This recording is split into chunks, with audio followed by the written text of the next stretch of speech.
What's up, guys? I'm Blair. You've probably seen me golfing on Instagram, and I make fun of myself because I'm not great. I have been trying to break 80 for quite some time, and I decided this year with my partnership with Myrtle Beach that I was going to play the Myrtle Beach World Am in August. So I want to take it seriously. I don't want to be trash at golf anymore, so I'm partnering with Loggerhead Golf. We're going to go in there. I'm going to be better. I'm going to break 80. I'm going to hopefully win the World Am. That's a long shot, but we're going to try it. We've all said at some point in our golf life or our golf journey that if we had the same access to coaches and equipment and all the technology that tour players have, you and I and we would be able to be good at this game. So let's put that to the test.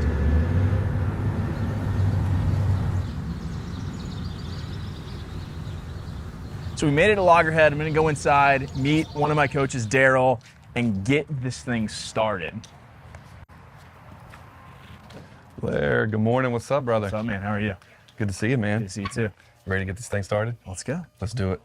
I'm going to take you into our new swing cat bay. What we're going to kind of look at is all of your ball data and your swing data, along with the GC quad, so we can evaluate all angles of your swing. So we have 4 cameras that are going to be capturing your swing. At the same time that it's capturing your swing, this force plate and balance plate, we're going to get to kind of measure your ground forces and how you apply the force in your swing, back swing to through swing, okay, which may not mean a whole lot to you, but it's extremely important to us as instructors.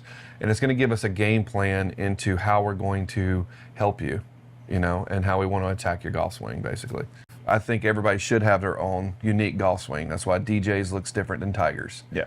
You know, but we need to kind of see, okay, what's causing inconsistencies or inefficiencies. So that's what we'll kind of do. So I'm gonna have you hit a series of shots just so we can kind of capture some data here, and we'll look at some of these data points. But we'll go ahead and have you hit a few shots here. All right. Start with my 7-iron. Yep, perfect. That's exactly what we're gonna do.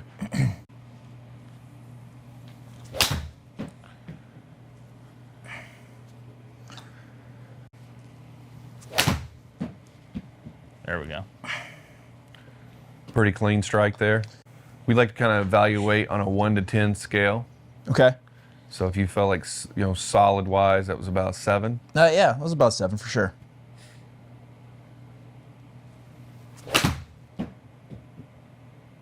That was like a 9. I felt so good.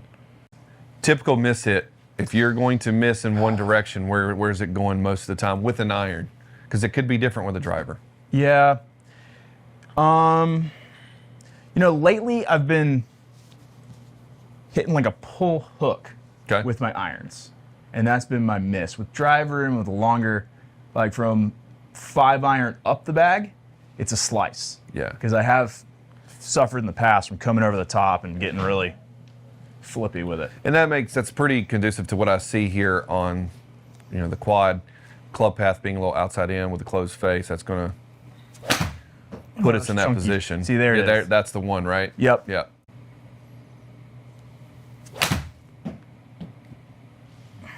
Good swing there.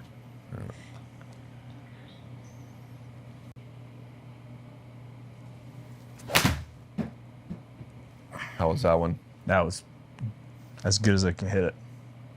Little butter cut there. There it is again. That was beautiful. That was much better.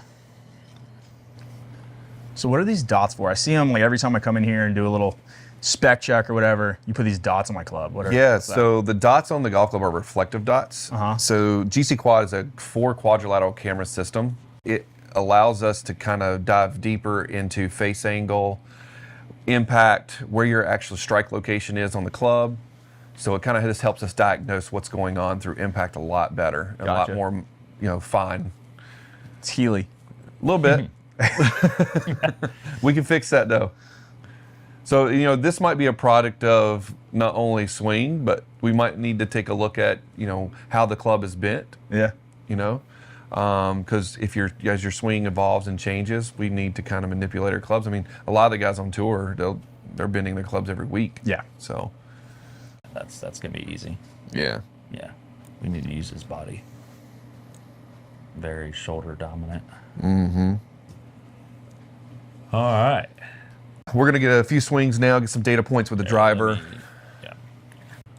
3 bills, right? I wish. We're going to get you there.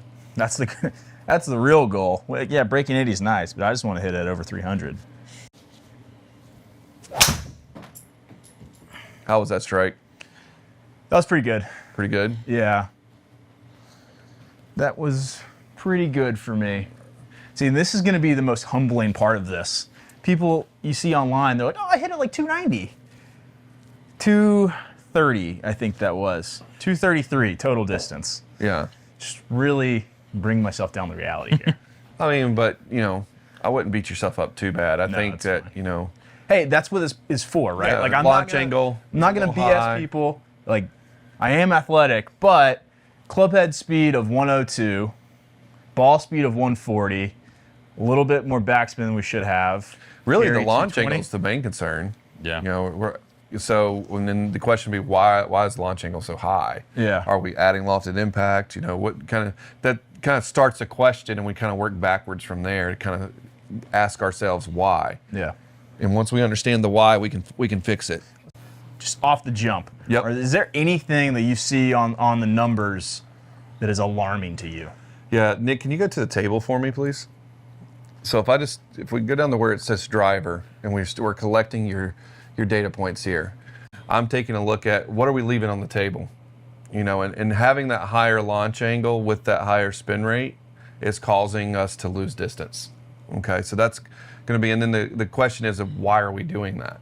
So then we start looking at club data, and we're looking at, okay, the face is open, so that's going to add spin, and then we're going to take a look at your path, and then so we can kind of see what your closure rate is, what your club path is, and angle of attack.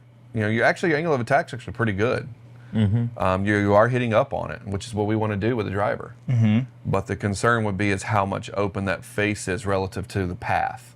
So we'll work on that. We're going to just basically work on that face to path relationship as we continue in this journey a little bit. And I think that's going to get you the best results, and we'll start to see those numbers change quite a bit. Gotcha. So you see how that knee comes towards me? Mm-hmm. So that pressure is now mostly going to be, and we'll look at this, our team's going to take this back and look at a little deeper. You have all the strength in the world. We just got to get it in the right places. Yeah. So watch this knee as it comes. Play it one more time, Nick. Do you want me to play it slower? Yeah, if you can. So when you hear, we want to see this chest turn over this right leg and this to shift to the right leg. But see, that knee is coming towards me instead of pivoting. And so now and then at impact here, we'll see both legs extend, and we're here. So we're actually, all your power's moving away from the golf ball instead of through the golf ball. Right. So if you take this shaft of this golf club, let's put it across your shoulders. This will be a better illustration. Okay. Now what I want you to do is I want this left shoulder to get over your right knee. Okay, good. I'll just do one more time. We're going to do this a little different. Instead of going down, I want it to be level there. Okay. Okay. So when you get there, we should feel everything loaded into the inside. So bend your right knee more. So now you're going to feel it in the front quad and the right glute. Mm-hmm. That's where you should feel it. Yep. Turn with the lateral turn, not the Correct. vertical turn, right? Yep. Don't So- tilt, turn. Yep. Turn. Load, push off. Okay? Yep. But when we push off, it's almost like you played with Gary Player. Mm-hmm. One of the most iconic moves that he does, hits and then Walks through, he's yeah. walking through. That's kind of what this is kind of, you're going to get loaded, push off, and then you're through it. Yeah. And that's kind of what I just want you to feel, that transfer of energy and weight. Yeah. So it loads, yep. But you're really utilizing this right leg. So the quad, the right glute. Tiger alluded to firing your glutes, Yep. which I think is extremely important. It's you'll watch Tiger swing and he almost kind of crouches on the downswing because he's like using his legs in the ground to build energy to move through the golf ball. Yeah. You see Rory do that too. He has yeah. the squat. Mm-hmm. Okay. Let me try that. So we're turning laterally. Mm-hmm. laterally. Follow through. Yep. Go to the top of your swing. I'm going to give you a feel here. More of a feel player than the analytical stuff. Like, Perfect. I can't translate the science, but if you say, hey, you need to feel this, Yep. I can get there. Okay. So go to the top of your swing. If I grab this, now what I want you to do is pull this down. Okay, good. But now I want you to try to pull it through with your left hip. Okay, so you see how you're trying to force it off of here? Mm-hmm. That's what I want you to feel. Go. Yep. So all that pressure now is going down through the ground. Okay. We're not going to change levels. We're going to stay tall when you do that, but yeah.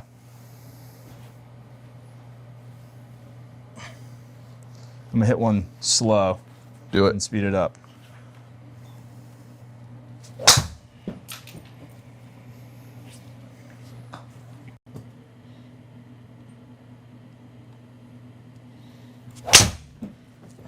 Okay, pretty good swing there. So Blair, one of the questions that I really wanted to ask is your perspective on your own golf game, which is always hard for us to all kind of look at from an outside perspective in. Why do you think you haven't been able to break 80, or what do you think's holding you back? I think there's a couple things. One, I've never had a dedicated coach or like just help with my game. Okay. Right? I've always had friends or pros that have seen my swing, sent me a tip, sent me a mental cue, try this, try that, and it's helped me in the short term in that next round or that next time I went to the range, but I've never been able to translate that to long term and making my game better. So I think that's the first one. And the second one is just the accountability to go and practice and have a dedicated practice schedule and time, what Routine. we're working on today. Right? Like Specifics. I said it in the drive over here, like every time I've had this conversation with a friend or another influencer, we always say, man, if I had the access to a coach and a team like tour players do, I could break 80, I could be scratch, I could play on tour. And I think having you guys and the accountability is going to definitely get me there. So we have Nick and Caleb, who are Swing Cat certified and GC Quad certified. They're going to be with you and do your full evaluation of Swing Cat, your next session. And then we have Kyle Tomerlin, who is our level 3 Sam Putt Lab certified putting instructor, along with myself, and we're going to be in there with you to evaluate your putting stroke. I'm going to actually take you with me on course to do some short game work.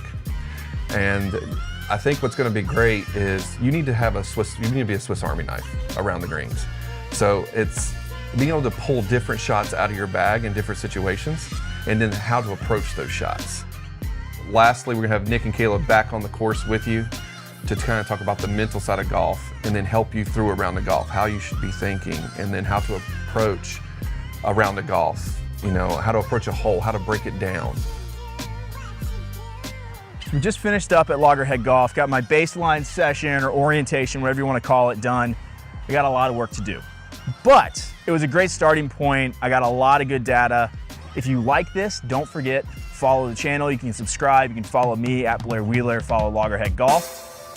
We'll see you next time.